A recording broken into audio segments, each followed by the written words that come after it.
এই কিউট দেখতে টেডিটা নাকি একটা লিপ বাম। ফ্লিপকার্ট থেকে আমি আজকে কিনেছি একটা কিউট লিপ বাম, যেটার রিভিউ তোমাদের সাথে আমি শেয়ার করব। চলো খোলা যাক। আগে প্রথমেই বলে দিই, আমার অনেক দিন ধরে শখ ছিল এরকম একটা লিপ বাম নেওয়ার। আমি অনেক দেখেছি অনলাইনে, মিশো, ফ্লিপকার্ট, অ্যামাজন, প্রচুর জায়গায় দেখেছি। কিন্তু সেদিনকে ফ্লিপকার্ট স্ক্রোল করতে করতে আমার দেখে মনে হলো প্রাইসটা খুব কম। প্রাইসটা কিন্তু 100 টাকার মধ্যে, তোমাদেরকে জানিয়ে রাখি। তো তাই ভাবলাম আমি নিয়েই নিই দেরি না করে। তোমরা তো আমার ভিডিও দেখে এতদিনে আশা করি বুঝে গেছো যে এরকম কিউট দেখতে জিনিসগুলো আমার কতটা ভালো লাগে। তোমরা যদি আমার এই ভিডিওটাকে বেশি বেশি করে শেয়ার করে 2000 ফলোয়ার্স করে দাও, তারপরে তোমরা কমেন্ট করে বলবে আমি এরপর কোন প্রোডাক্টের উপর ভিডিও করব, আমি কিন্তু ঠিক সেই প্রোডাক্টের রিভিউ ভিডিও নিয়ে তোমাদের সাথে চলে আসবো।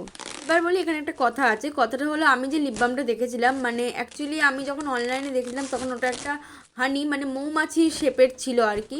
বাট যখন আসে তখন দেখলাম যে টেডি বিয়ার শেপের আমার পাঠানো হয়েছে, কিন্তু কালারটা যে কালার দেখানো হয়েছিল, আই মিন যে শেড দেখানো হয়েছিল, আমাকে কিন্তু সেই শেডটাই দেওয়া হয়েছে। শেডের কিন্তু কোনো চেঞ্জ হয়নি। আর দেখো, এটা আমি ইউজও করে নিয়েছি, আমার ঠোঁটে অ্যাপ্লাই করে নিয়েছি। এটা কিন্তু দেখে কোনোভাবেই লিপ বাম মনে হচ্ছে না, দেখে মনে হচ্ছে পুরো লিপস্টিক।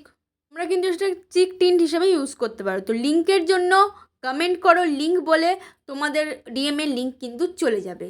আর আমি যাতে এরকম আরও ভিডিও করার উৎসাহ পাই, তাই ফলো করে পাশে থেকো। বাই।